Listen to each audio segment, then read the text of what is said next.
नशा हमारे समाज में इस तरह का एक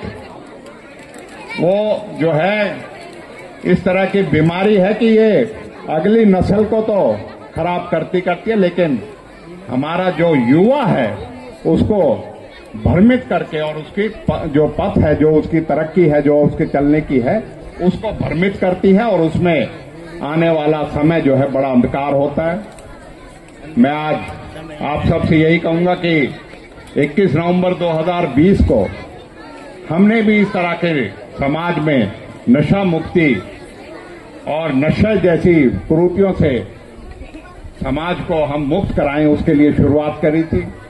उसके बाद कोरोना काल शुरू हो गया और हालात ऐसे बने कि उसमें किसी चीज का, लेकिन मैं आज इस मंच के माध्यम से हमारे यहाँ जिला कप्तान बहुत आए होंगे, पहले जिला नहीं था, उससे पहले भी बहुत अच्छे काम किए होंगे, लेकिन इतिहास में हमारे जो विजय प्रताप जी हैं इनका नाम दर्ज होगा, जिन्होंने एक इतनी बेहतरीन पहल करके, पंजाब कोई अलग प्रदेश नहीं है, आप पड़ोस का प्रदेश है, उसमें जो आज के दिन हालात हैं वो आप देख सकते हो कि किस तरीके से गांव के गांव में जो है युवा जो वो गांव में मिलते नहीं है, या तो नशे की लत में हो गए या विदेश में नौकरी पाने के लिए जा रहे हैं। तो ऐसे हालात आपके ना हो जाएं। और एसपी साहब, मैं तो एक बात कहूंगा कि जब कोरोना काल आया हमारे यहाँ ये बीमारी ने जब ज्यादा इसको पंख लगे, इसको ज्यादा जो है यहाँ के लोगों में प्रचलित हुआ, और कानून में जो दायरा है मैं समझता हूं उसके लिए तो काम करा, लेकिन एक सामाजिक पहल बहुत जरूरी है। इसमें सभी उलमा हजरात को, सभी हमारे जिम्मेदारान को, जब सभी हमारे पंचायत के, चाहे जिला पार्षद हो, ब्लॉक समिति हो, सरपंच हो, पंच हो, सबकी भूमिका चिन्हित करी जाए। और जैसे ये भाई हमारे अजीज था ना शमीम, और जैसे ये नौजवान हैं, इनको आगे आना चाहिए और इनको बुराई, भाई आज तो ये दूसरे के घर में है, तुम्हारे अपने घर में आने में देर नहीं लगेगी, इसलिए जितना वक्त रहते समझ जाओगे ना, इतना ही आप लोगों के लिए ये सबसे अच्छा होगा। और मैं अपने उनके माँ बाप जो अपनी बेबसी को करते हैं उनसे भी कहूंगा कि अपनी हौसला करो और अपनी तरबियत में अपनी बच्चों के, अपनी औलाद के ऐबों को आप लोग से ज्यादा जानते हो, उन पे कंट्रोल रखो, और उनको अगर कुछ होता है तो कमेटी और जो कानून साथ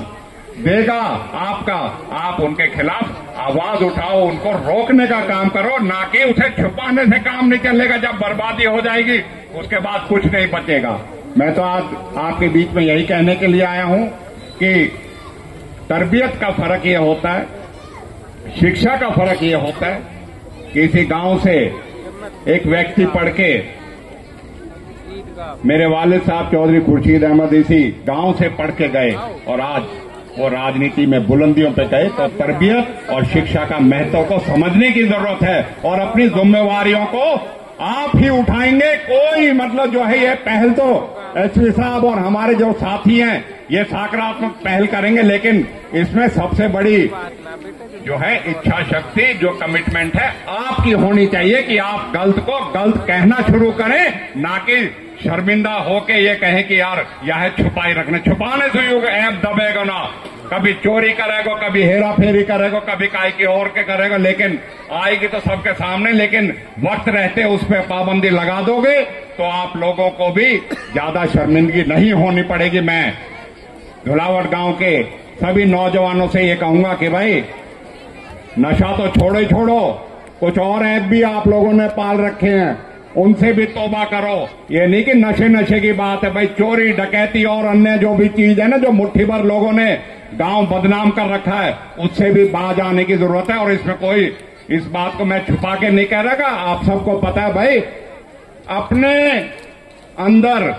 ऐप जो भी हैं वो हमें खुद को, इंसान को पता होता है, और उनसे छुपाने से नहीं होता, उनको दूर करने से होता है। ये आज पहल हुई है, सामाजिक पहल है, इसको मैं समझता हूं कानून का दायरा भी है, लेकिन कानून के दायरे से पहले आप अपनी जिम्मेदारी को समझें और उसको करें। आप सबने आज फिर से सम्मानित किया हमारा, और सभी जो बाहर से मेरे साथी जो आए हैं मैं उनका भी यहां आने पे स्वागत करता हूं। और खास तौर पे